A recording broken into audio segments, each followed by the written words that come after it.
Allah Allah ya Allah, Allah Allah ya Allah, Allah Allah ya Allah, Allah Allah ya Allah, Ar-Rahmanu ya Allah, Ar-Rahimu ya Allah, Al-Maliku ya Allah, Al-Quddusu ya Allah, As-Salamu ya Allah, Al-Mu'minu ya Allah, Al-Muhaiminu ya Allah. السلام عليكم ورحمة الله وبركاته نحمده ونصلي على رسوله الكريم أما بعد எல்லா புகழும் அல்லாஹுக்கே. இன்னும் ஈருலகத் தலைவர் எம்பெருமானார் ஸல்லல்லாஹு அலைஹி வஸல்லம் அவர்கள் மீதும் அவர்களை பின்பற்றிய சத்திய சஹாபாக்கள், தாபியின்கள், நாதாக்கள், சுஹதாக்கள், இன்னும் இது கேட்கக்கூடிய நம் அனைவரின் மீதும் அல்லாஹுடைய சாந்தியும் சமாதானமும் என்றென்றும் குன்றாமல் நின்று நிலவட்டுமாக. ஆமீன். அஸ்மாவுல் ஹுஸ்னா விளக்க உரை தொடரை நாம் பார்த்து கொண்டிருக்கிறோம்.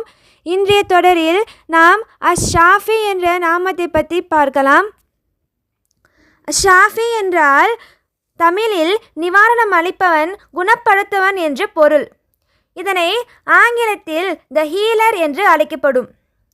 அல்லாஹ் தாலா தான் தன் அடியார்களுக்கு வருகின்ற எல்லா விதமான நோய்களையும் குணப்படுத்தக்கூடியவன் என்பதை நாம் அனைவரும் முழுமையாக நம்ப வேண்டும். உடல் சார்ந்த நோய்கள் மட்டுமல்லாமல் உள்ளம் சார்ந்த சந்தேகம், மனக்குழப்பம், மன அழுத்தம் முதலான, இன்னும் பொறாமை, குரோதம், வெறுப்பு போன்ற ஆன்மா சார்ந்த நோய்களையும் குணப்படுத்தக்கூடியவன் அல்லாஹ் ஒருவன்தான். இந்த செய்தியை தான் ஷாஃபி என்ற இந்த நாமம் நமக்கு கூறுகிறது. அல் குர்ஆனிலும் ஹதீஸிலும் அல்லாஹ்தான் ஷாஃபி, நோய் நிவாரணை அளிப்பவன் என்று கூறப்பட்டுள்ளது. قال الله تعالى في القرآن الحكيم بسم الله الرحمن الرحيم وإذا مرضت فهو يشفين. நான் நோயுற்ற காலத்தில் என்னை அவனே குணப்படுத்துகிறான் என்று இப்ராஹிம் அலைஹிஸ்ஸலாம் அவர்கள் கூறியதை அல்லாஹ் தாலா சூரத்துல் அஷ்-ஷுஆராவிலே கூறியுள்ளான். இன்னும் நோயுற்ற காலத்தில் ஓதுவதற்காக நபி ஸல்லல்லாஹு அலைஹி வஸல்லம் அவர்கள் நிறைய துஆக்களை கற்றுக் கொடுத்திருக்கிறார்கள். அதில் ஒரு துஆவை பார்க்கலாம்.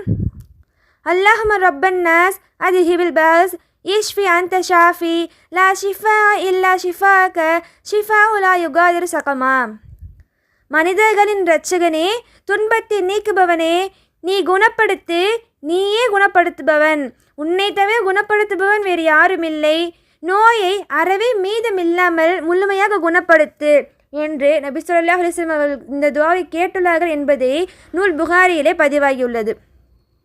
இன்னும் ஷாஃபியுடைய மஸ்தர், அதாவது வேர் சொல் ஷிஃபாவாக உள்ளது.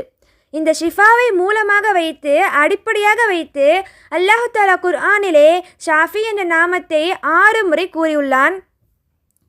அல்லாஹ் தஆலா 3 வகைகளிலே ஒரு நோயாளிக்கு ஷிஃபாவை வழங்குகிறான். ஒன்று, அவருக்கு சரியான பொருத்தமான மருத்துவரை தேர்வு செய்து அவரிடம் செல்லவும் வழிகாட்டுகிறான். இரண்டாவது, அந்த நோயை சரியாக அடையாளம் காட்டும் தெளிவை அந்த மருத்துவருக்கு அல்லாஹ் தஆலா கொடுக்கிறான். மூன்றாவது, அந்த நோய்க்குரிய சரியான சிகிச்சையை தீர்மானிக்க அல்லாஹ் தஆலா அந்த மருத்துவருக்கு உதவி செய்கிறான். இறுதியாக தனது நாட்டத்தின்படியே நோய்க்குரிய ஷிஃபாவை, நிவாரணத்தை தீர்மானிக்கிறான். எனவே அவன் கையில் தான் ஷிஃபா இருக்கிறது. ஆரம்பம் முதல் இறுதி வரை நோயாளிக்குரிய நிவாரணத்தை அவன்தான் கொடுக்கிறான். நோயின் போது செய்ய வேண்டிய விஷயங்களை பார்க்கலாம்.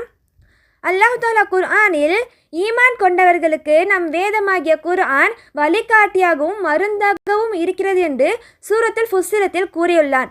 ஆக குர்ஆன் என்பதே ஒரு நோய் நிவாரணியாக தான் இருக்கிறது. அடுத்து நபி ஸல்லல்லாஹு அலைஹி வஸல்லம் அவர்கள் நோயின் போது ஓத கற்றுக் கொடுத்த துஆக்களை ஓத வேண்டும். மூன்றாவதாக, தேன், கருஞ்சீரகம் போன்ற மருத்துவ குணமுடைய பொருட்களை எடுத்துக்கொள்ள வேண்டும். நான்காவதாக, ஹிஜாமா போன்ற மருத்துவ சிகிச்சைகளை செய்ய வேண்டும். இன்னும் இவற்றோடு சமகால மருத்துவ சிகிச்சைகளை பெற்றுக்கொள்ளவும் நமது மார்க்கம் நமக்கு வழிகாட்டி இருக்கிறது. உலகில் நோய்களுக்கு நிவாரணம் உண்டு, மருந்துகளும் உள்ளன. நோய் ஏற்பட்டால் மருந்து எடுக்க வேண்டும், சிகிச்சை பெற வேண்டும் என்கிற நபி ஸல்லல்லாஹு அலைஹி வஸல்லம் அவர்களின் வழிகாட்டல்களை ஏற்று நாம் நடந்து கொள்ள வேண்டும். ஆனால் இறுதியிலே நிவாரணத்தை கொடுப்பவன் ஷாஃபியான அல்லாஹ்வே என்பதில் அசையாத நம்பிக்கை நமக்கு இருக்க வேண்டும்.